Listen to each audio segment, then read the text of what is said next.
Hello, everyone, and welcome to Hit and Hustle from IrishSportsDaily.com. I am your host, Greg Flammang, and with me, as always, is Jamie Uyeyama, Mr. Jamie University. It is Wednesday, June 3rd.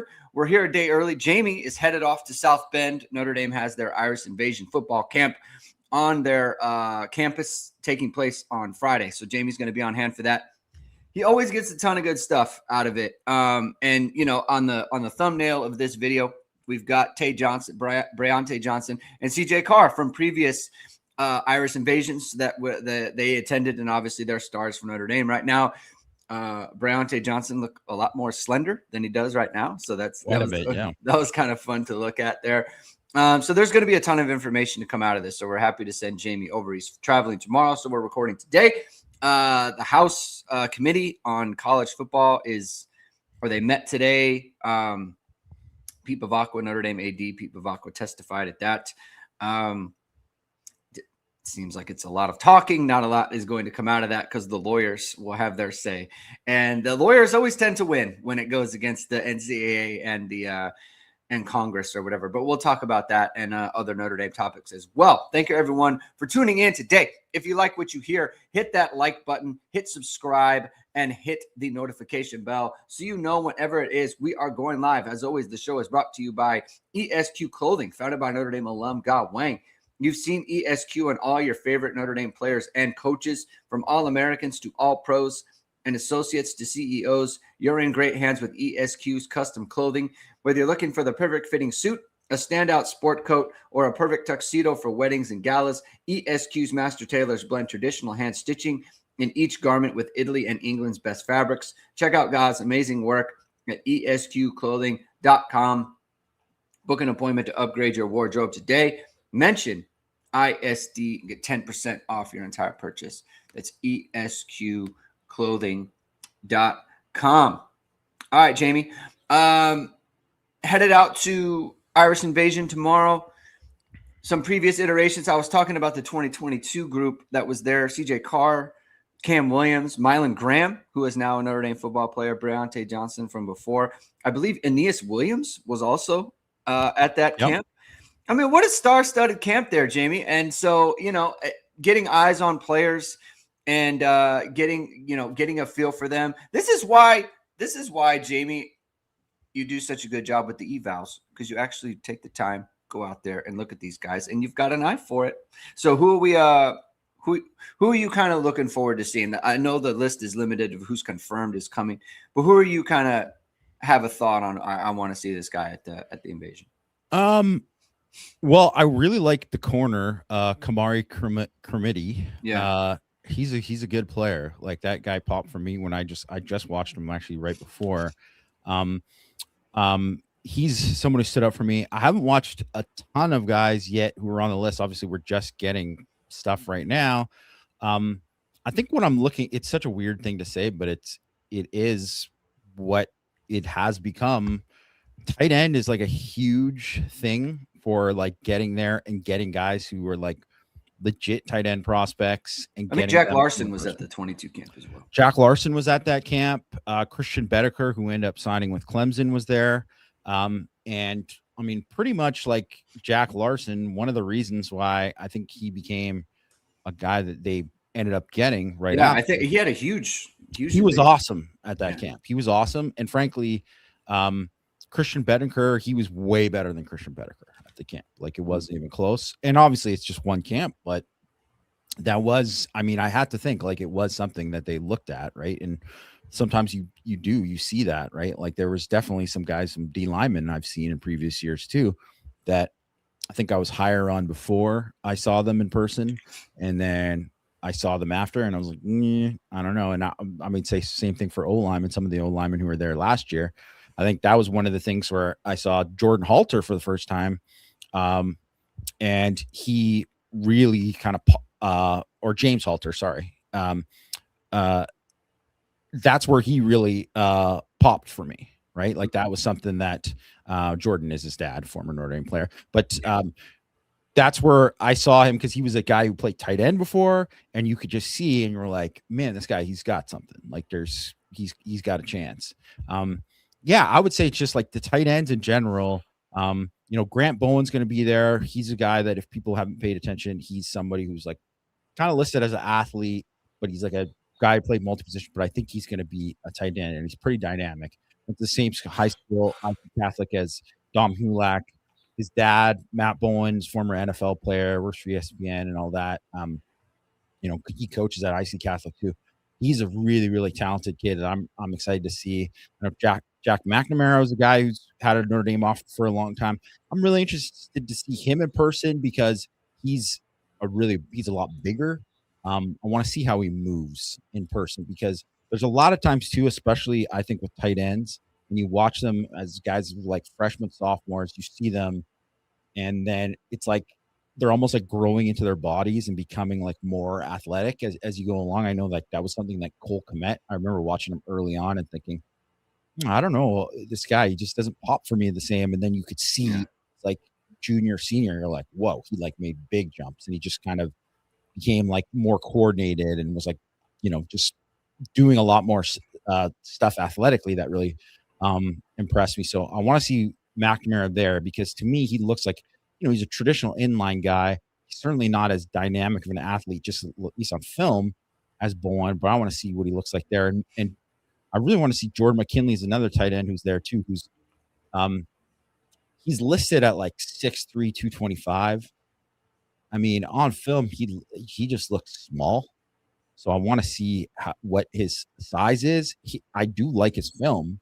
I like him as a player, but it's like sometimes when there's a guy like that, like you better be like Brock Bowers, like you got to be super athletic to do it. Yeah. And he's a good athlete and he's got good ball skills, but I just want to kind of see where he's at. Cause maybe sometimes there's a guy where you see like in his junior year and there's no verified measurements of him that I've seen either. So you see him in his sophomore year and then you see him next to his junior year and you're like, oh, this guy grew 2 inches. He's like a completely different player now, moving better. So, really interested to see him in person. I know last year was like a big year too, right? Where they had Jackson Dollar, Titus Hawk, Seneca Driver, all those guys were there in person. You got a good look at them in person.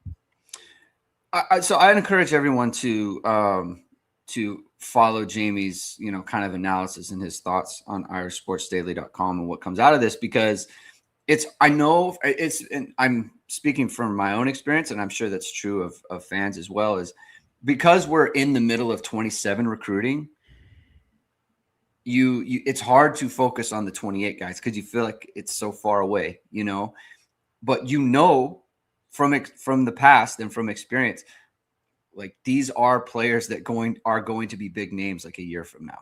Yeah. Like when Jackson Vaughn was at the camp, right? And I remember Matt being like, this is the best player I've seen, like at one of these things.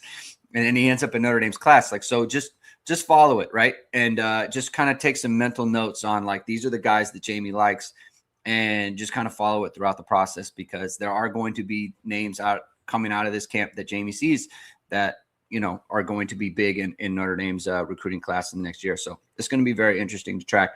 So looking forward to it, Jamie. Keeping it on the recruiting front, Amari Irvin, Notre Dame commit at linebacker, officially visited Michigan State. Kind of like a pop-up surprise kind of thing. Like it's usually you hear about, oh, he's visiting, but it's like going to be an unofficial thing. Like went on an official visit. And so that I think gets everyone's kind of tentacle, like, ears are raised up on that. It's like, oh, you went on official, like that's a big deal.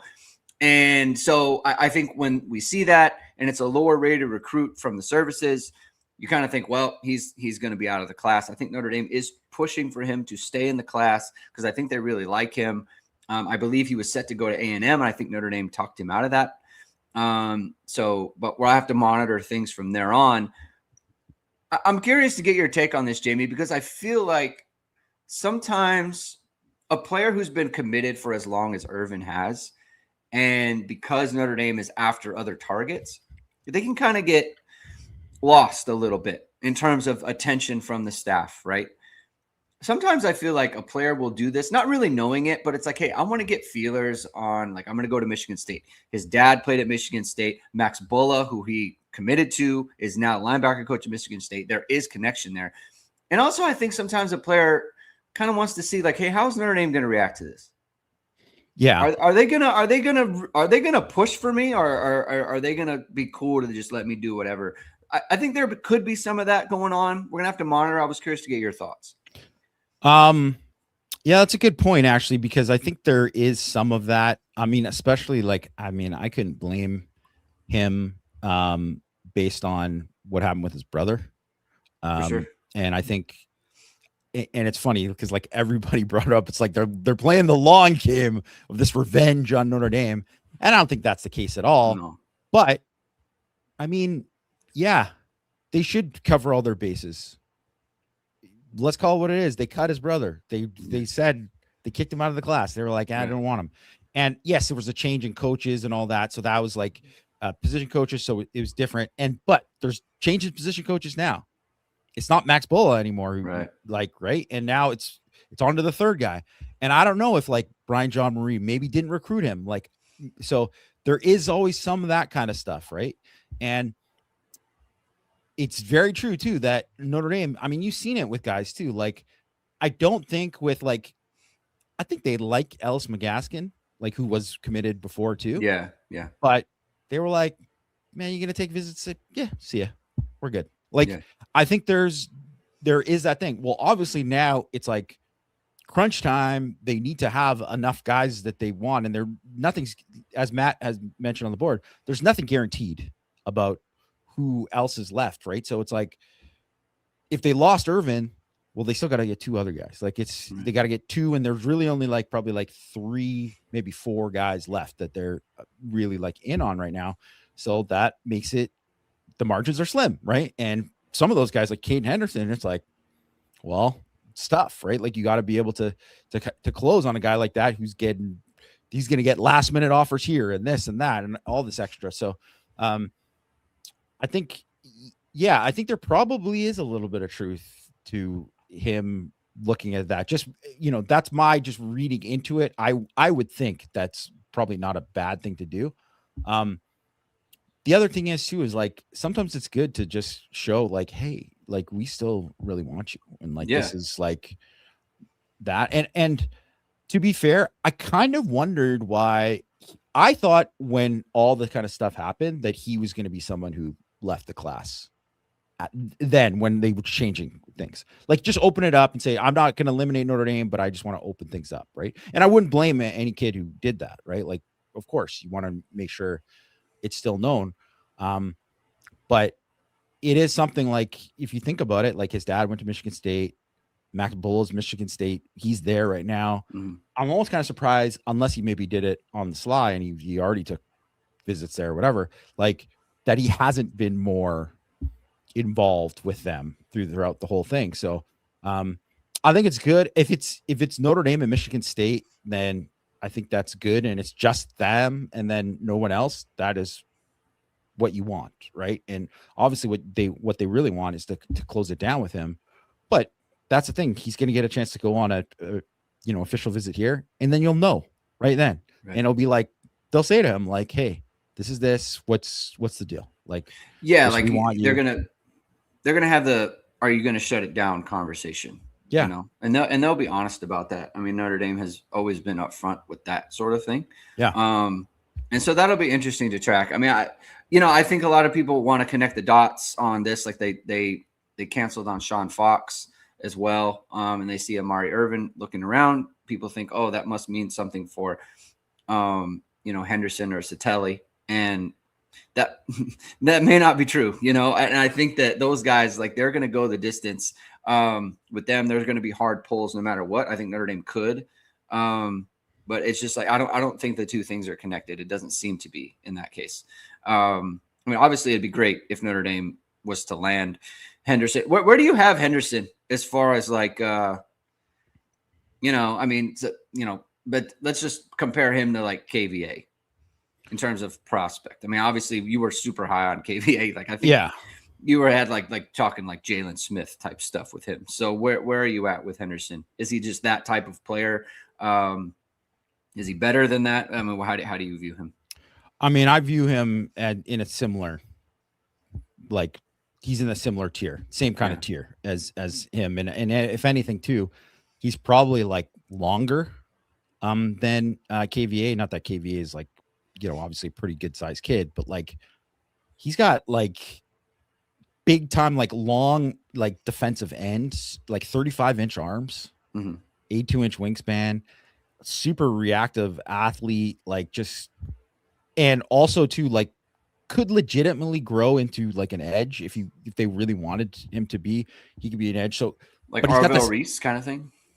Kind of, but also too, so like KVA in a lot of ways, and in that he's got the versatility to play off the ball and like really like, and he can really move and run and all that kind of stuff. So I think he's this guy's hilarious. I always love this Dallas fan. This guy's always, everybody's always all gas. Yeah. All gas. We love the people in the chat, and like, you just know when they're coming in, what they're bringing, and I totally appreciate it. It's good stuff. It's the opposite of Sid Irish coming and owning his. Yeah, but you know what? It's good to have a balance, right? Like, no, yeah. And also too, please, Sid Irish, if you listen to this, just know we're just doing it in jest, man. We don't care, dude. You're always here. It's all good, man. No hate. It's all love. Trust me. Yeah, Henderson though is definitely like, he's one of those guys like that. If you look at, there's usually at linebacker, there's like, I would say in any year, the last like 5 years, there's like 3 tops guys that you're like, man, this is a guy. I know it's a linebacker, so they technically don't have the same value as like an edge rusher or a defensive tackle or, a man coverage cornerback or offensive tackle or whatever. But they kind of like, they're so unique that they are like, they buck the trend of their position, and I think he's kind of in that thing also too. Sorry, just to interrupt myself here too, but Vamos, it was me and Matt Freeman are going to be there, and I think our photographer Rick Kimball are going to be there from ISD because he asked earlier. So yeah, he asked who else was going to be there, and so it's Jamie, Matt, and Rick's going to be on the photos, which is always very helpful because then you get to we talk about them and then we could show photos of them, and that's really cool. ESPN had a I don't know who wrote the article, and it's almost good because then I would call them out for being kind of hacky. There was a top 100 newcomers in college football. I'll bet you if we put a poll up, and we're not going to do that because it would make for bad radio, but who was the top newcomer according to this person on Notre Dame's roster, I don't think anyone would get it. Honestly, I wouldn't have gotten it. No way in a million years. It was the 60th player, and it was Joey O'Brien, who, look, I love Joey O'Brien. I'm glad that he's on the roster because I'd love to cover him, keep the safety pipeline going. The writer said that he has the chance to be the number 3 safety. Just read a book, man. Read any book, read any sort of anything about Notre Dame. Luke Talich could start for this football team. I assume this person who wrote it doesn't know who Luke Talich is, doesn't know his name, or Ethan Long, Joey O'Brien hurt his ankle or whatever at the end of spring. No mention.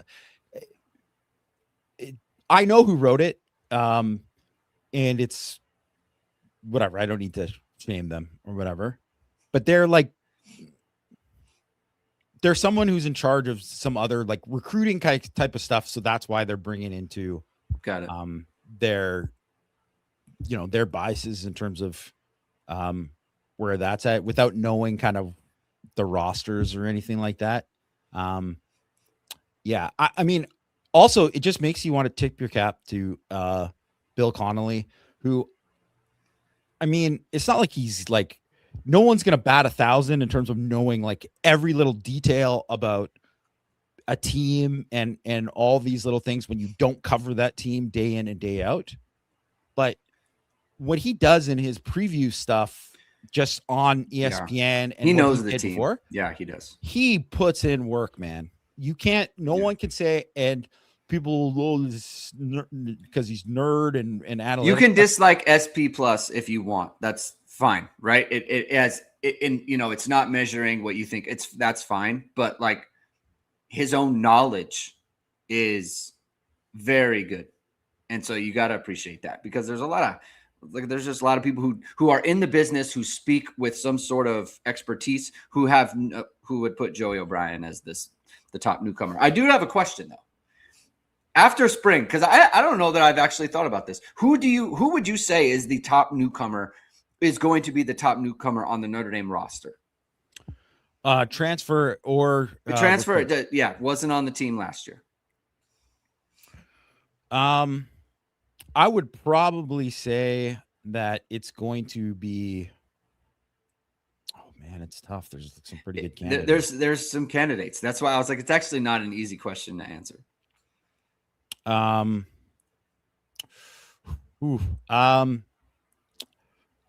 would lean towards Mylan Graham and then Francis Brew. But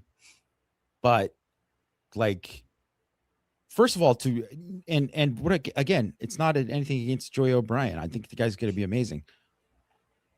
How you not mention Rodney Dunham if you were going to mention a freshman there? Right. It's like, yes, you totally just ask. Well, yeah. First of all, he has a broken leg. Like, he's literally in a boot. So that's complicating, so there's that piece, I agree with you. I think it's, to me, it's between like just impact. It's Graham, Brew, and I mean, Tion Gray, like is right there. I think it's Graham or Brew, in my opinion, just in terms of impact, like high impact. Because there's a lot of guys like Rodney Dunham. He's going to have like spurts, but he's not going to be like a game to game. Notre Dame is counting on him to win games. I don't think that's going to be true. They are very much counting on Mylan Graham and Francis Brew to win games for them, And so that's kind of where I kind of put them in that. And I mean, you could say Spencer Sporath. You really could. You got Spencer Porath for sure. I mean, I think Dallas fan ND, this is a good call. DJ McKinney, like, he's going to start at field. We think Notre Dame's counting on him to win games, So like that's where you have to put, in my opinion, that's where it has to be. It has to be someone that Notre Dame is wanting every single week to help them, be a 12-0 football team. And so that's kind of where I put it. So that's going to be interesting to track. Also, like, we do have like McKinney, we talked about. Ian Premer is coming in the fall, or coming in the summer. Like, he'll be on campus very soon. There was a question, and I don't know if it was Power Hour or if it was our last Hit and Hustle, about, I can't remember who it was that brought it up, but it was talking about the competition in Kansas. Do you think that Premer is good enough to where it's like he could come in and be like Michael Mayer was, when it was clear like this guy's going to play, he's going to play a lot, he's that good? Do you think Premer is in that class that it could happen, regardless of the competition he played in Kansas? Yeah, I do. I really just think like he's exceptional. Like, I will be very surprised if, when I see him in August, if I'm not wowed by at least like one thing that I just see him and been like, holy, like he anyone who's seen the guy like windmill dunk or whatever, like, and what he could do after the catch, like, to me too, he's very reminiscent of Michael Mayer too. When you look at like, the one thing about Michael Mayer was probably more like, man, this guy really, like, he was like studied in terms of like being a receiver and all of these like intricacies of it. But just in terms of natural athleticism, if you watch like Mayer do what he did in high school, you're like, look at this guy in the backfield, running guys over and dominating his competition, all that. It's exactly like Dunham, except for Dunham is like a better athlete. So It's just, I'm infinitely excited to watch him. Last question that kind of just popped in my head right now. Where do you think, and this is kind of related to Mylan Graham and Ian Premer to some extent, when you think about all the explosiveness that Notre Dame had last year, most of them, right? So you got it from Jeremiah Love off the roster. You got it from Jadarian Price off the roster. You got it from Malachi Fields off the roster. You got it from Eli Raritan off the roster. To me, that is the most glaring question on the Notre Dame offense. Is you have a lot of good players. Where are the explosives coming from, and where do they get them from? Right? Because whatever I think about Williams or James at running back, like I don't look at them and say, okay, that's where our explosives coming from. You know, you could get them from Faison for sure. I think you get them from Mylan Graham. Can you get them from Micah Gilbert? Can you get them from Quincy Porter? Right? Or from the boundary? Like, is Notre Dame going to be an explosive offense working the boundary? Can you get them from, like, people talk about Cooper Flanagan is going to be a tight end one or whatever. Love him as a blocker. Love his intensity. Can you get explosives from him? Can you get explosives from James Flanagan? That's where Ian Premer kind of comes in, right? Yeah.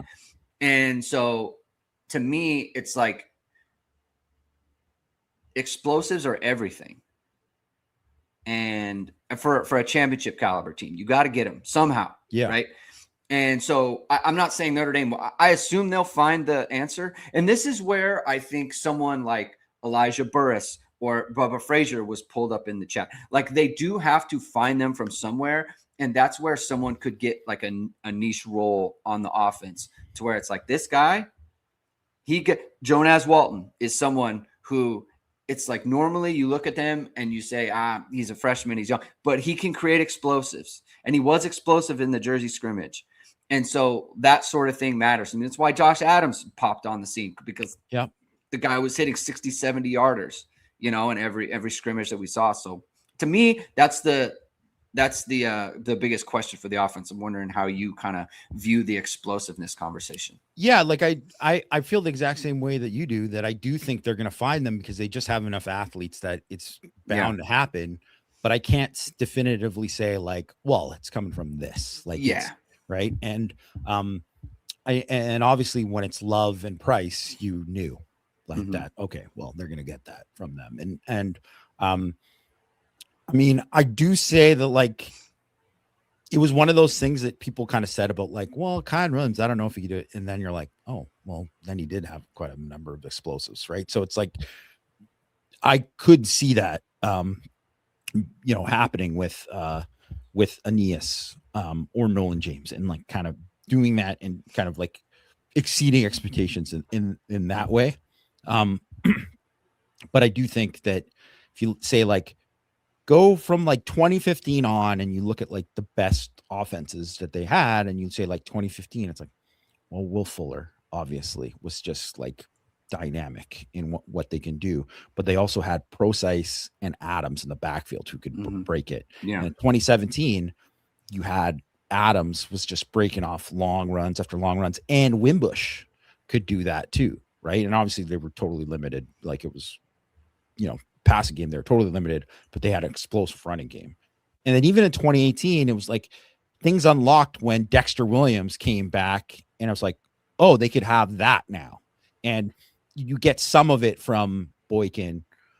And then one of the things in 2019, they didn't have explosive running game at all, but they had Komet and Claypool, that it was like, okay, like, we're going to run 4 verts, and look at how that offense changed once Lindsey got kind of integrated, like middle of the year. Like, then it did change, you know, 100%. Right. So I think, you know, and you could even say too, like, and that was one of the things that you could see when even in 2021, when all of a sudden Kevin Austin took that jump, and it was like, okay, well, now Lorenzo Styles, and Lorenzo Styles too, because Lorenzo Styles all of a sudden is catching a hitch and taking it 40 yards. Like, that added a lot, right? And then obviously 2022, they didn't get any of that till they started running like 31 personnel and doing all kinds of stuff there.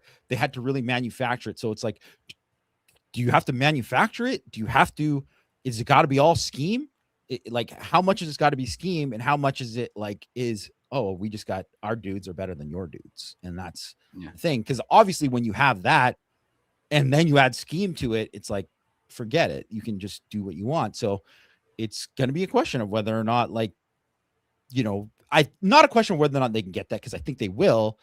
I guess the probably good thing is that they're not going to, until they play BYU, they're not going to play like probably anyone considered like a great defense, right? I wouldn't say up to that point. And it's probably going to be a lot of bad defenses, to be honest. So that's the kind of thing too, where even sometimes when you get that and you get explosiveness in these games, like maybe you could see it as some like fool's gold, but a lot of it, I think, is just confidence in getting like those guys having the confidence, like, I can make those plays, because I've never really done it on Saturdays before. Now I can do it. And then also too, like Mike Denbrock knowing like, oh yeah, we can, this is happening. We can get that. Right. So, and I think it's one thing too, like, I don't think if you said right now, Devin Fitzgerald, you'd say, well, yes, he really showed out in like his spots at the end in the Jersey scrimmage and in the spring game, but it was like, it was against like threes, so you're like, okay. But now it's like, well, I mean, I'm telling you what, if he should be, unless he totally doesn't have a grasp of the offense at all, and maybe he doesn't, I don't know, right? We don't know exactly. He should be getting a lot of reps with the twos. And if starts cooking twos, then he's got to go like whatever, like he's got to go up. And who's to say that he might not be the guy who's like mid-season taking off? And that's also why Cam Williams too, as much as like, no one can say you can count on Cam Williams, but then you even just see, I know it's just a clip, but it's like you see the clip of them throwing him a screen and he takes it to 70 yards of the crib or whatever. You're like, that dude can run, and he is just an absolute like beast of a dude. So it's like, if you get somebody who can do that, and even if it's just like pieces of it, that's why Chris Brown 2012 exists, just because they desperately needed that. And even though it was like just kind of one game where they really got it, where it really hit, I mean, you're going to have to get more than that to win it all this year, but you just never know. I look at 2018 Clemson, and Tyson Ross was like halfway through the season, he was nobody. And then all of a sudden you're like, oh my gosh, Tyson Ross, you like put him on the same side as T Higgins, and you're like, unstoppable. They're unstoppable now. Yeah. The thing with Cam, speaking of that, is my thing with him has always been, and my concern with him has always been, we're not seeing him win the way that he needs to win based on what his skill set is. And whoever it was against, he started to do that. He hit the screen. This is what he did in high school. They'd give him a tunnel and he'd go score, and that's why he's a highly rated player. In the spring game, the kid fell, fine, but they went over the top with him and he caught it and he created an explosive. That's how he needs to succeed. As long as he's succeeding the way that he needs to, that separates, which makes him different from other players. Now you can start to think like, okay, there might be something here, right? Yeah. The other part, and you know this too, is they can be explosive with their defense because of how good their defense is, right? Doesn't matter in the grand scheme how you create explosives. It could be turning the ball over, right? Getting sacks, like strip sacks, pick sixes, right? Like when you're creating a ton of pressure and you have these athletes, like, shoot, just look at the Syracuse game. They had 21 points. The offense hadn't even played yet. It's like that can be something that is just kind of there. You get a touchdown or two, or you get a pick that puts you in the red zone like right away. And now you don't have to go very far to score a touchdown. Like you can be explosive that way. And that's also lingering for Notre Dame. And that's also sitting out there. So I think that's important for fans to realize too, is in a way that it was a little to some extent last year and to some extent in 24. I think 26 could really be a year where this defense is like overshadows the offense in terms of like how good it is, because There's just not a lot of weaknesses, if any. Yeah. And the one thing I'll say too is if you look at, say, 2023, and if you look at like explosiveness numbers, Notre Dame was one of the more explosive passing attacks in the country, which is like crazy if you think about the receiver position that year. You're like, what? Like, how did that happen?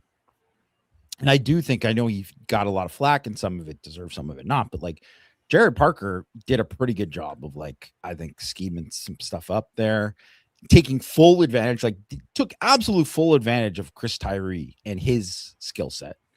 And he was like a dangerous guy. He averaged like 18 yards a catch. Like, he was a very important explosive playmaker for them in the passing game. Like, without him, like, they would have been in big trouble. Like, yeah.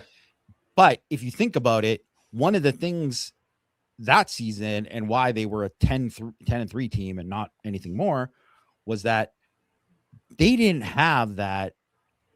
They couldn't get what they wanted when they were playing good teams, like good defenses. Yeah.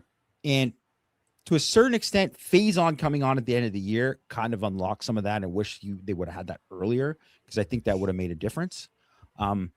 And I do think, there is something to say about, like, I do think Jordan Faison could have a lot more of an explosive year too. Yeah.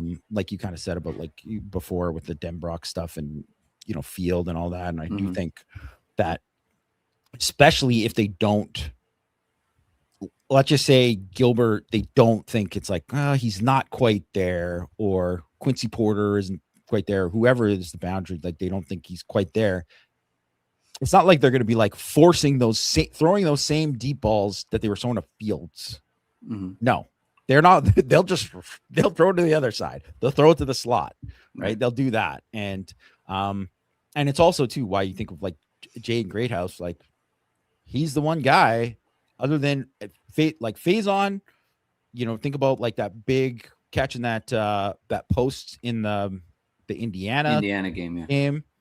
You think about Jaden Greathouse, obviously with multiple big plays, like after the catch, also on fade balls and stuff in the Ohio State and Penn State games. And it's like, that's why those guys are super valuable, because it's like, you did it against top guys. And he did it in multiple ways, which is, important for any team. All right. Or any wide receiver. Let's talk about the college football situation with the legislation that was passed. It feels a lot like kind of virtue signaling almost. Like, where is this going? I don't know that it's going anywhere. Pete Bavacqua was on testifying today in front of the committee. And his big thing is, and you can follow John Bryce at USA Today Sports. He's been covering this. And so I kind of went to him, to the article that he wrote on this that kind of informed what Pete Bavacqua was saying at this hearing. Also Ross Dellinger at Yahoo. But basically his thing is like, there's the revenue sharing number, the cap is too low. We're talking about $21 million, right? And so he's basically saying we need to, because what happens is you have the cap number that the school can share with the players, right? And that gets divvied up. But when you go to third party NIL deals and everything, then the cap number is essentially meaningless. It doesn't mean anything. It doesn't right? mean anything. Yeah. Teams can far exceed that. I mean, we're talking about like $50-60 million rosters, right? So he wants a raise in the cap because he wants that number to be in-house, right? And he also suggested almost like a luxury tax to assist the Olympic sports, right? Like women's sports and things like that, like non-revenue generating sports on campus. So he's basically saying like a portion of the money that you go over the cap. So if you want, let's say the cap, they move it to 30 million. If you go over that, you can go over it, but you owe, let's say 30 cents on the dollar to all the non-revenue sports on your campus to subsidize them. So if you want to spend $60 million on your football team, fine. But then you also owe X amount of dollars to your non-revenue sports. Obviously, that sounds great and everything. And the lawyers are going to get involved. Like, how can you cap what my client can make on the open market in the NIL world? Which, I mean, you can't, right? Like that is a winner in court as far as that argument goes. Where do you think this is all headed? Like Pete Vavak was talking about, if we continue down this path, there is going to be a super league. There are going to be, it is going that way with like 40 teams. Where do you think everything's headed with this situation? I think it's 100% super league. I think that's where I've kind of thought where it was just inevitable the whole time, because it's even before, when you saw all these people behind it and it's like, well, the SEC and the Big Ten didn't say anything yet. And then you knew that meant, well, they're not for it.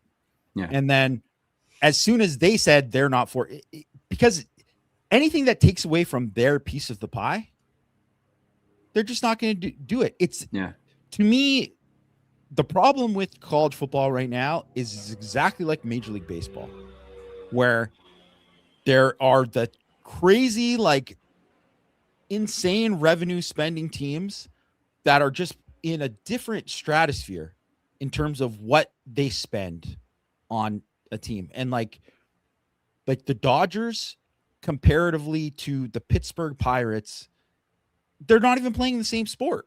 They're not, right? Like, and even though you can maybe like hit lightning in a bottle and have something there for like a team on a given year in baseball, and okay, that can be fun and they make the playoffs or whatever, you're just nothing could ever be sustainable with any of those things there, because like, as much as like Indiana, and we could say like, man, look at Indiana, look what they did. Well, their answer to doing it, to doing what they just did wasn't to be like, Kurt, just keep doing what you're doing, man. And just like pick all these guys and get all these old dudes and have experienced guys. And you're just a good football coach and you're just going to keep winning. It was like, now we got to go get Nick Marsh in the portal, right? Like, it was like, that's what their thing is. Cause they know, like, what are the odds that they're going to hit on another Fernando Mendoza, who's going to win the Heisman and be the number one pick? Not good. Not good. That's going to happen. Right. So, there's all this kind of stuff that goes along with it, where it's that's why too, like the Super League part of it too. Cause if you think about it, even in the Big Ten, everybody knows that like there's probably 10, maybe 12 programs that are like, hey, legit, like they are like, they have enough money coming in and they can do enough to actually compete with there. And obviously there's a gap between like, say, like the top 6 and the second 6 too. But then the next 6 after that, it's like a crater. It's so huge in between that if you're Rutgers, like, do you even want to try to like, what is the point of trying to do that? Like, I don't really understand why they would want to do that. Like, other just to say that we're here. Just like, hey, we're happy to be here. Like, no, who would want to go to your school and do all that? And same thing with the SEC. Like, there are more teams in the SEC that you could legit say like could compete than in the Big Ten or whatever. But no, like there's a lot of them, they're not really going to do stuff. And you still see like Arkansas. Yeah, they're a proud program and they've had a lot of success, whatever. But are they ever going to get to a point where their best players aren't getting poached by like LSU and Ole Miss and all these others? Probably not. Like, so what are you doing? Like, what is the point of all this there? And unless the NBA and the NHL, they had a thing too, where it was like before the salary cap came, and I'm not saying there even should be a salary cap or whatever. I don't know what the real things. It's got to be like figured out between the student athletes and everybody too. But like it's got to be collectively bargained. But one of the things with the NBA and the NHL was they were like crazy overspending, and the owners were like losing money because in order to compete, they had to spend so much. And that's when it got to the point when it was like, remember like Michael Jordan was making like $4 million a year on his contract. And then all of a sudden he's like getting 30 million. Right. And obviously the numbers are even crazier now, but those are collectively bargained. They're not paying that money without bringing that money in. That's part of the revenue. They can't do it.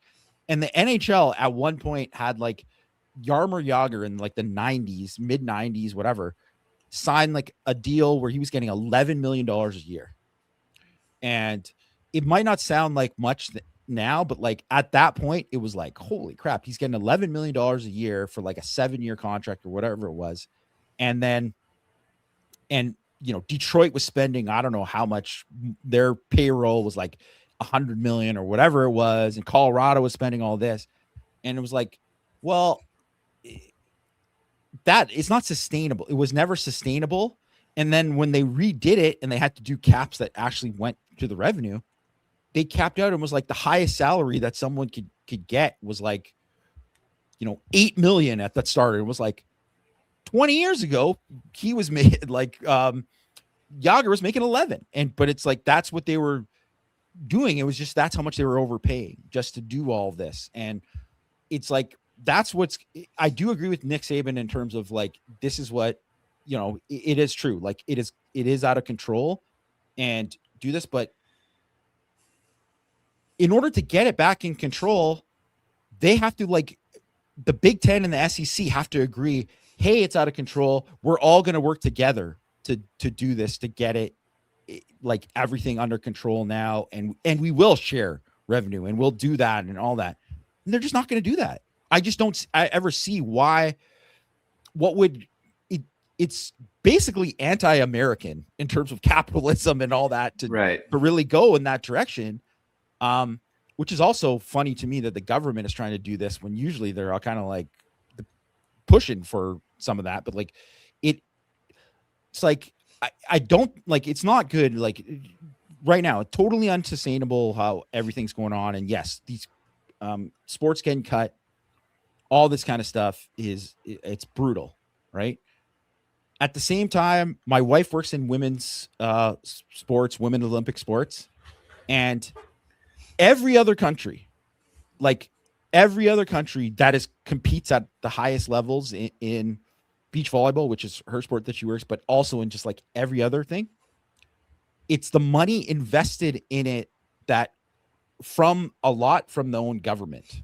Right. And the US government doesn't pay anything for their thing. They get like, if there's like bobsled, USA gets money, it's because there's like a private donor or something that gets that. It's not something there, but in Germany, it's like the German government pays for it, and that's how they get good. It's like they've just had this like free development program for years and years of Olympic sports, and it's like, well, now it's probably college football just got too big, so it's just out of control. So I think it should just branch off. I'm not saying a super league is good for anything, but I'm just saying like it should, if the Big Ten and the SEC don't want to deal with them and deal with everybody else and say, okay, you can have some of our pie too. And which is why, and no way they'll do that. Cause why would USC, Oregon, Washington, UCLA, or, Oklahoma, Texas, they joined those things so they could compete with those guys. Now they're going to be like, oh, no, now we'll give it back. It's like, then why did the Pac-12 break up? Why did the Big 12? Why did we do any of this? Why we do any of this? Right. So, yeah. I don't know. It just seems like it's just such a mess. And I don't think it's like, it just feels like lawyers are going to be involved for the next X amount of years till it doesn't even matter. Even they said like, well, someone should be the commissioner and get this, whatever. It's like, well, the commissioner in those sports works for the owners. Right. So, which is what Sankey does for SEC and Petiti does for Big Ten. Right. They only care about their own owners. Right. Like, who are you bargaining against? My thing is this, when has anyone ever come up with a solution that we think is right and fair for the sport that also didn't violate the law, like an antitrust law? Yeah. It does every single time, because we're still doing the thing where they're students. They're students, right? And so it's like there's that piece of it. Why do these players care about women's fencing? They don't, right? Why should they? The lawyers certainly don't. The agents don't, right? They want to be like, this is the thing with the players is like they want all of the things that come with being a student while wanting all the things that come with being a professional. Yeah. And it doesn't work, like even this thing where, the Lane Kiffin rule, right? Can't leave in the middle of the year and go to another team. Well, Bo Prabula did that. Yeah. Why is that a problem? Like the player did it and the player got killed for it, but like he still did it, just like Lane Kiffin did it and he got killed for it. But why can't he do it? Like the system is, we've always operated under the veneer of a standard and an understanding. Like you don't do that. You don't do it. You don't leave a team in the middle of a playoff run. You don't do that, right? But that sort of got kicked off with Brian Kelly. He kind of did it. He didn't really do anything different than Lane Kiffin did. It just so happened that his team didn't get picked to go. Yeah. He did the same thing, right? So I think we've always kind of operated under this understanding that, okay, there are rules, there are unwritten rules of this, and they're all getting broken. Players are sitting now. It's like, I don't like my situation. I'm not playing for 4 games. I'm leaving the team. Right. And now they're getting away with that because it's the 5-for-5 thing. So you can just continue to play and you're not going to lose a year or whatever it might be. But there's always some rule that's getting violated that we didn't think that would be violated. Like Caleb Downs going from, an unhappy player. Jahmyr Gibbs will go from Georgia Tech to Alabama because those are 2 different things. Someone like Caleb Downs isn't going to be a freshman All-American in Alabama, then go to Ohio State. Oh, the way he did.